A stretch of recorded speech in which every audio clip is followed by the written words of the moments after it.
kuanzia mwaka 1999, 98, 99, 2000. Huyu Mwalimu Akida ndio alikuwa yupo katika hiyo kipindi kile. Madrasa Mwaboza, nakumbuka kulikuwa na mwalimu akiitwa Mwalimu Musa Kunema, na hapa Kigirini alikuwa kuna mwalimu akiitwa Mwalimu Bwana Ndewa. Na sasa katika wanafunzi hao Kigirini kuna mwanafunzi aliitwa Ustadh Rashid Shafi, ambaye sasa hivi watu wanamuita Ustadh Samir, na wanamuita Ustadh Samir Rashid Shafi. Yule alikuwa naye ni mzuri sana kwenye kuimba.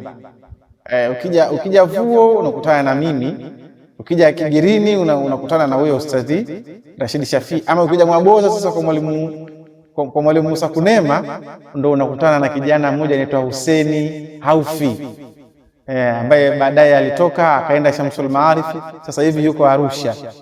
Hussein Haufi ukikaa naye na Rashid Shafi ukikaa naye kwamba nyinyi wakati mpo kule ni kijana gani ambaye katika kuimba alikuwa akiwapa challenge, utakwambieni mimi nilikuwa niko katika mazingira hayo.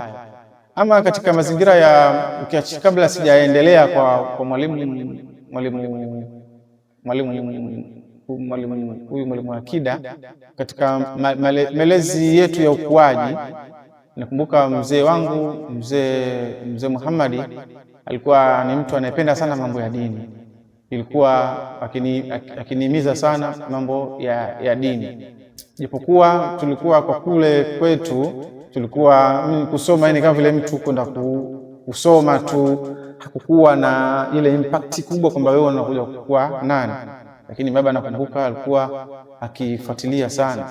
Baba ukiwa umetoroka chuo inakuwa hamuelewani, na marehemu mamangu naye pia alikuwa hivyo hivyo, na wote hao ni marehemu. Baba ni marehemu, alianza kutangulia mama yeye alitangulia mapema kabisa. Mama alipokuwa mwaka 1999, nakumbuka mimi niko darasa la 5 ndo mama anafariki, lakini baba yeye amekuja kufariki hapa katikati ya kwenye mwaka 2015. Baba ndio kwa 16 baba ndio alifariki.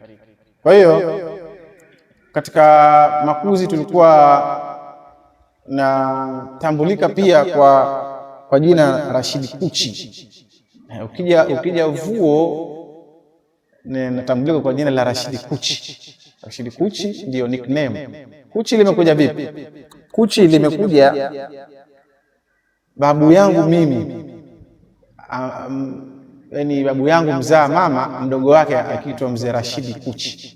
Sasa sijui wenyewe walilipatia vipi hilo jina. Kwa hiyo mimi kwa sababu babu yangu alilotajwa jina mimi anaitwa mzee Kuchi, na mimi pale naitwa Rashid Kuchi.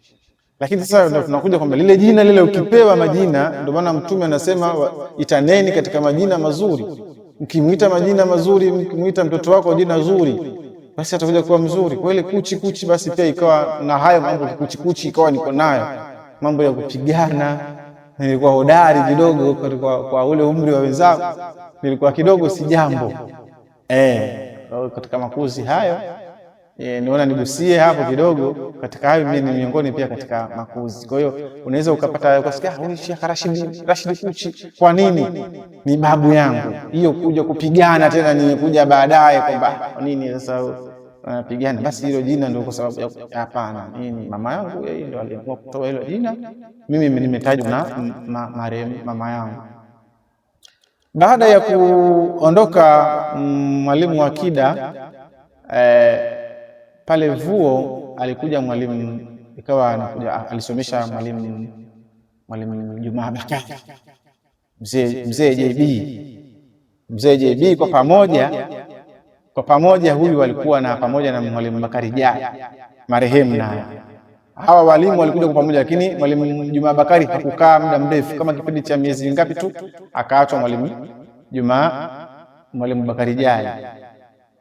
Kwa hiyo pia katika silsila ya kukaa darasani tayari kiachilia wale walimu na mwalimu Kudura, mwalimu Akida na huyu mzee nilipita kwake, lakini mara moja tu, haikuwa muda mrefu.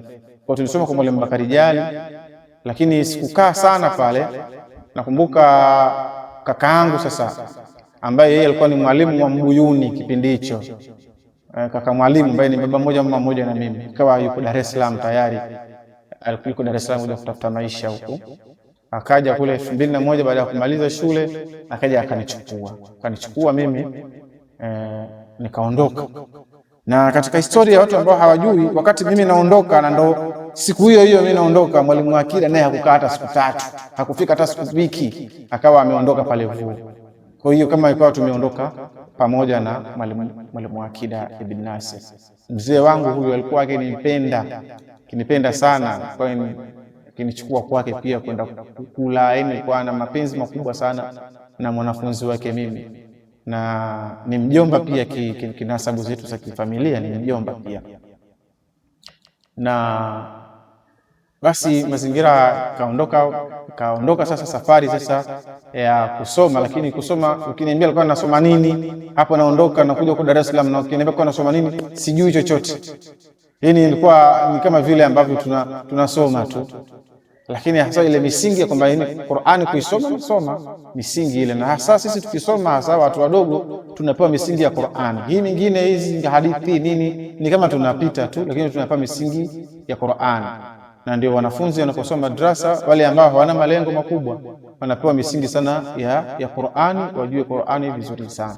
Kwa hiyo tukamaliza, tukaondoka Dar es Salaam na kaka. Tulipokuja huku kwa lengo la kusoma, na kweli ikawa tunasoma Dar es Salaam maeneo ya huko Kisarawe tu. Hiyo ni 2001.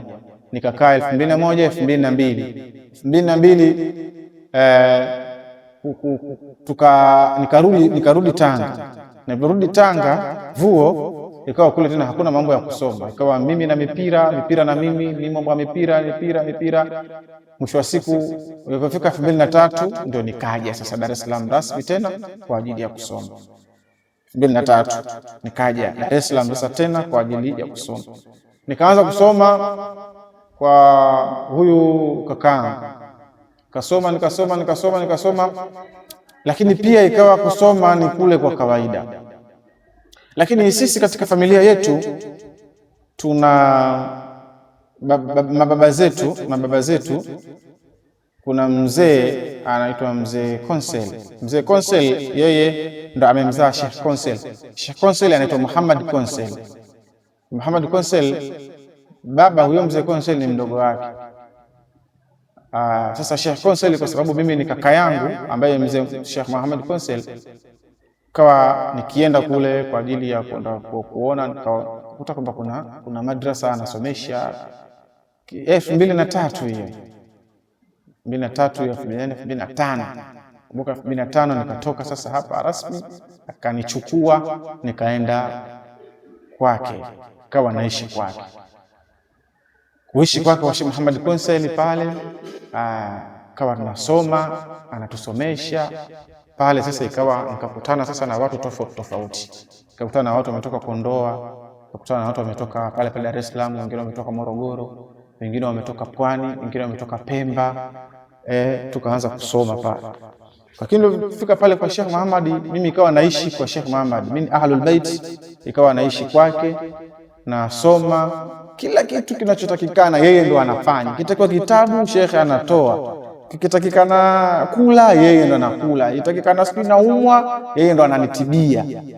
Huu ndio wema sana ambao amenifanyia. Lakini kusomesha, amenisomesha yeye pia, na ni wema mkubwa sana. Kwa hiyo nikiri kwamba huyu ndio shekhe wangu.